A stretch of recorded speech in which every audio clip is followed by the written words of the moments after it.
Hey, good morning, everybody. Tom Harness here with Harness Digital Marketing with your Harness Your Hump Day. Hope everybody's off to a great start this Wednesday. Let me adjust my mic. I had some technical difficulties this morning that I had to take care of. So off to a good start. Have my first cup of coffee, my Southern Illinois mug there.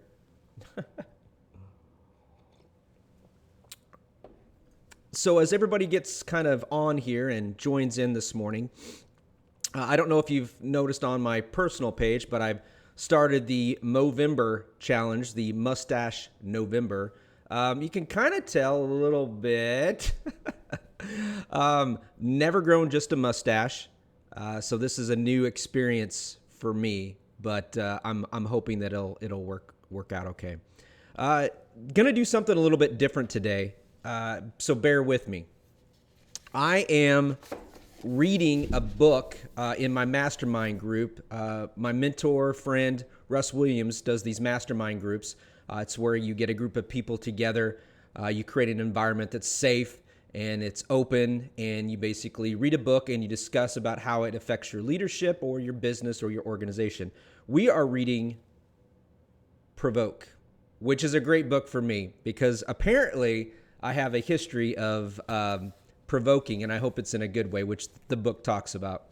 So I kind of wanted to go through and just have a discussion and see your thoughts and see what you guys kind of thought about how provoking in your business or organization relates to you. So the first thing, and I kind of put it in here, I mean, I'm only halfway through the book. First off, I'm not an expert, but there's a lot to key in when you read this book. The first thing that I put kind of in our notes was understanding your personal patterns. There's some things I wanted to read to you out of here real quick, and hopefully I don't get in trouble for this. There's some things I underlined and things that I want to kind of just let you guys ponder and think about. This was one of the things that I picked up on. Why is it that the herd mentality tends to favor caution and incrementalism instead of being bold? And I think that goes into our biases. It goes into what we're comfortable with and what the status quo, the herd mentality is. So in a business or organization, you've kind of heard that don't rock the boat. If it ain't broke, don't fix it kind of mentality.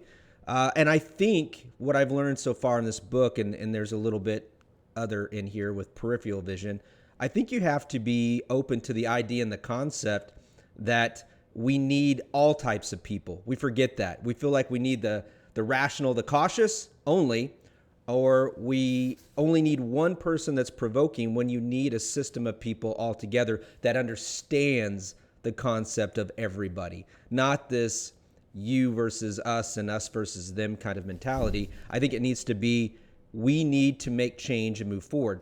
We have learned that through the pandemic. Many business models and organizations were not structured or ready for the changes that came in overnight, literally overnight for some of these businesses.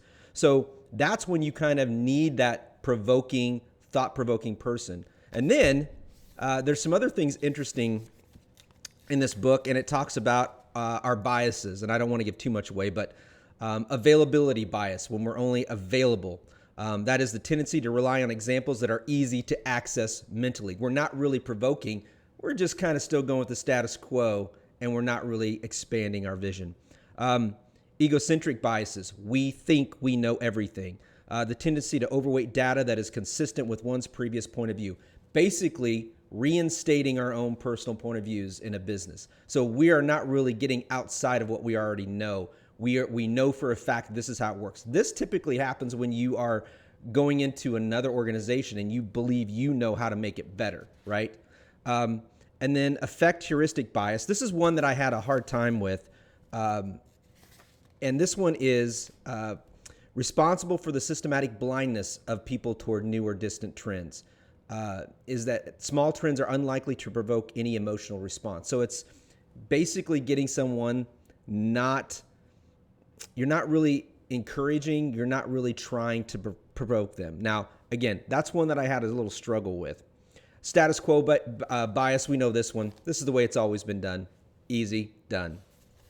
And they give some great examples of this. And the one that I picked up on was, I'm trying to see here. It may not work as we anticipate, and our competition will gain share. Or our customers may not give us brand permission. Or our channels won't want to stock it. 4, there's no way sales will go for it. And then the last one, the lawyers will just say no. I like that one. The lawyers will just say no. So we come up with these biases without actually asking. I've actually found that, and I don't like to try to cross my hats that I wear. I found that in city, local, state government, it's going to be slow. Well, we know it's slow because we make it slow. These changes can't happen overnight. Now, granted, they probably can't, but then it's just kind of we buy into those biases and that we basically say, this is just how it's going to be, nothing better, nothing less. So the personal patterns are so important. This chapter was one of my favorite ones. I highlighted a lot. If you want to learn a little bit more about your own biases, your own personal patterns, this chapter in the book Provoke is perfect. So I want to jump into seeing outside your peripheral vision. Okay? There's some things in here that really opened up my mind, honestly, to how I see things and how we all see things. And we're really kind of focused on this straight pattern when there are opportunities to the left and to the right, and we're not taking the due diligence to go and look at that. The one thing out of this chapter, and I've always tried to, especially with learning about my biological family and my past, my history, embracing diversity, making sure that we have different people in our groups, in our organizations that are not just based off of color and race and sex and religion. They are based on creative. Do you have creative people? Do you have logical people? Do you have people that really do think outside the box, think inside the box? So this really helped me think about not just the obvious of embracing diversity, cognitive. What different levels of skill do people have that they bring intelligent-wise? Emotional intelligence. What do they bring in? And really understanding your group and your organization for who they are and embracing that concept. I think those things work out really well. What else was there in here that I wanted to point out about expanding peripheral vision? Oh, avoid activities that reinforce the siren call of sameness. Basically doing the same thing and the same patterns and expecting something different.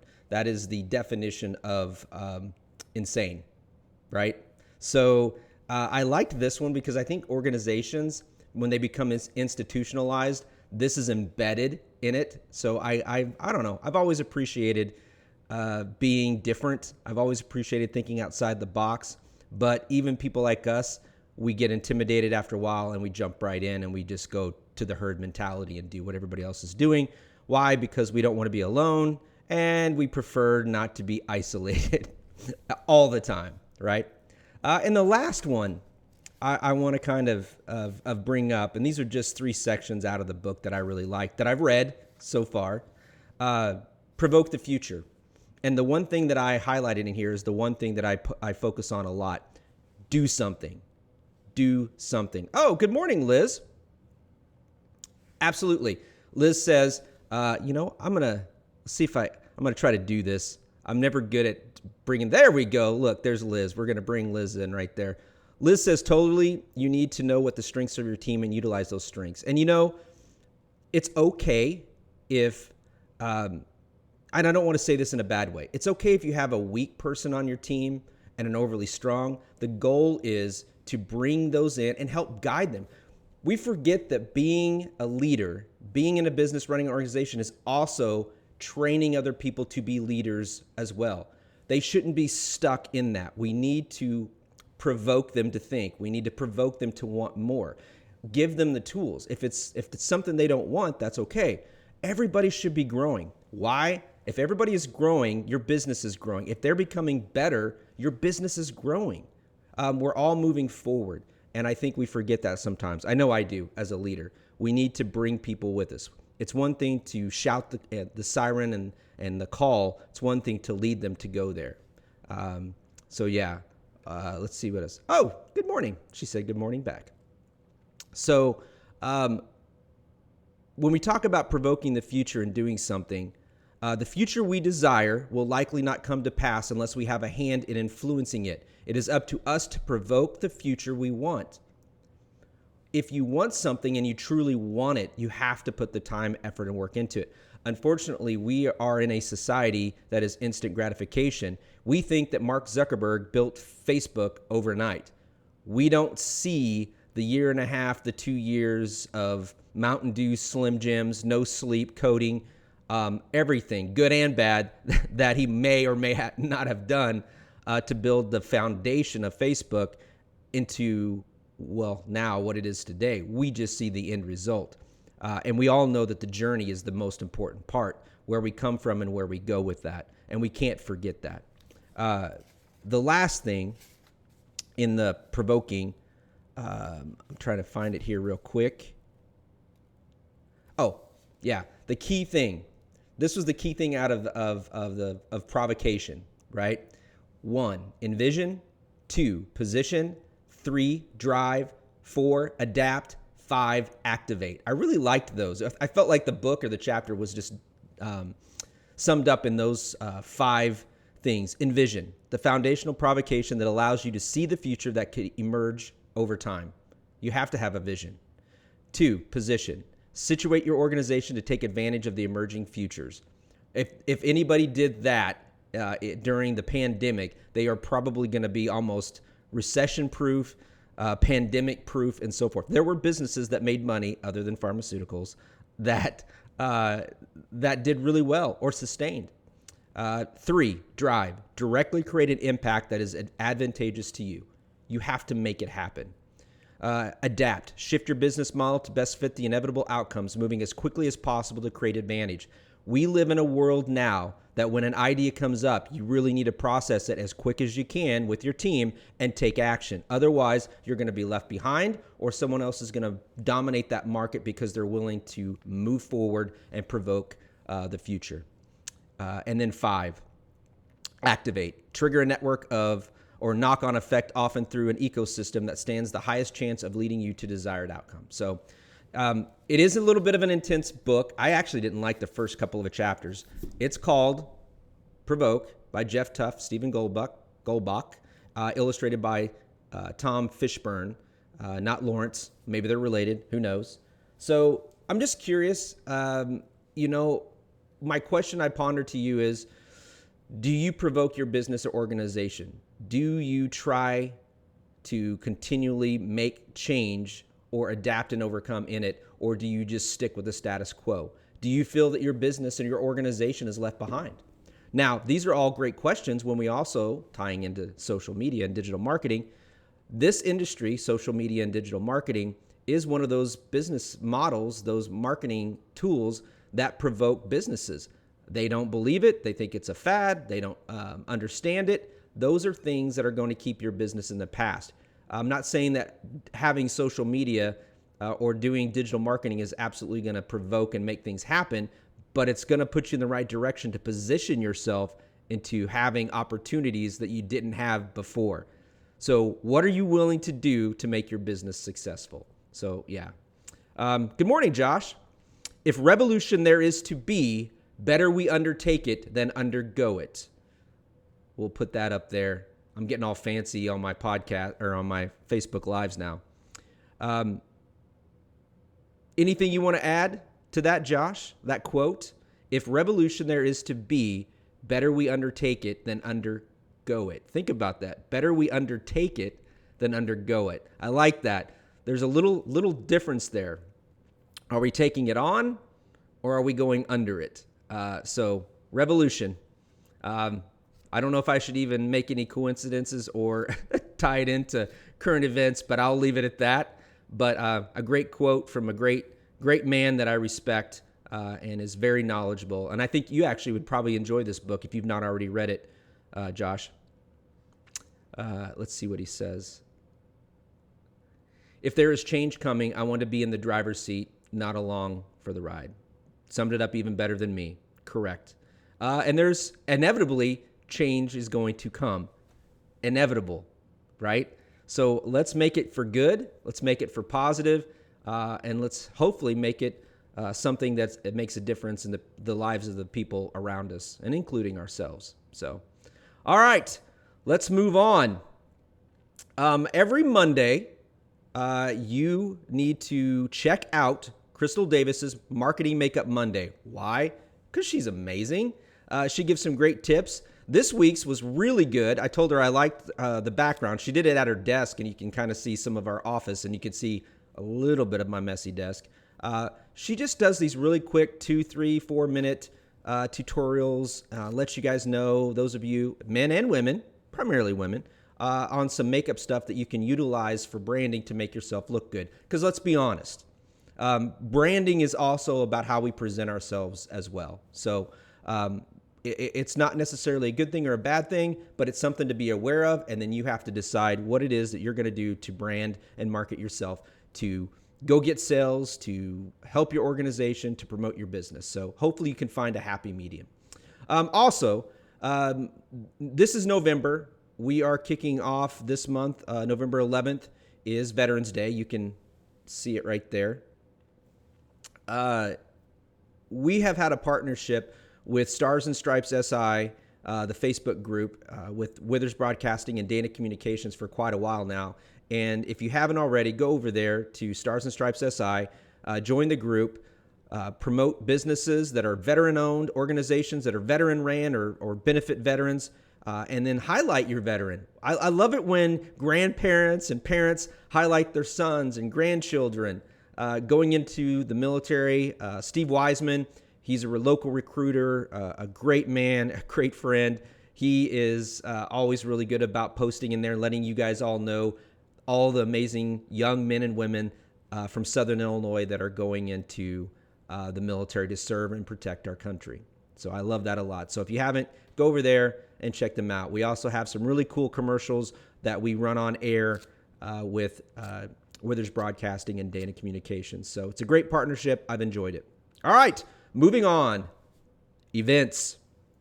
Every Tuesday, Becky Salazar and the Egyptian Area on Aging meets up over at Country Cupboard for Memory Cafe Tuesdays. This allows caretakers and people that are suffering from dementia and Alzheimer's to get out of the house, have a place to go, get coffee. The food is great over there. I don't know if they still serve biscuits and gravy at 2 o'clock, but their biscuits and gravy are pretty good.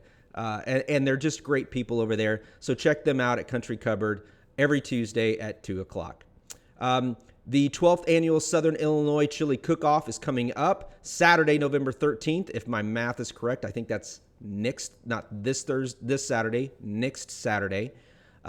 Check it out. They're still looking for people to sign up for chili. I don't know if they're still taking sponsors. I'll be judging the 5th time, I believe, this 5th year of judging the Chili Cook-Off. It's one of my favorite things to do. And the theme this year is Las Vegas. So I've got 2 possible suits that I can wear for that. Your contact person there is Julie Campbell. She'd be happy to hook you up or get you connected with anybody that needs to be connected with you to make that happen, to join or come. It's a great fundraiser, and it helps multiple, I think there's 3 or 4 organizations that they donate the money to throughout Southern Illinois. And then last but not least, my friend Kevin Huntsberger is starting off his, I can't remember what he said, I think it's his 5th annual My 123 Cents Toy Drive. They collect 250 wrestling figures to pass out every year to local kids, because what says Christmas more than a pile drive? That's probably not what it is at all. I probably totally messed that up. As you can tell, I'm a huge wrestling fan. He's been doing this. His heart is so big. If you have the opportunity to buy or donate or give, please reach out. I gave you his contact information's here and a link to learn more about the My 123 Cents Toy Drive. It's just a great opportunity, and it's Kevin Huntsberger. He's a great guy. He gives back to the community, so let's support him and help him out. So that's it. So if your business or organization would like for Harness Digital Marketing to see if we could hashtag turn the light bulb on for you, reach out. My team and I would love to have a discussion, talk with you, and see what we can do. Other than that, go out in the world, make it a better place, and be the reason someone smiles.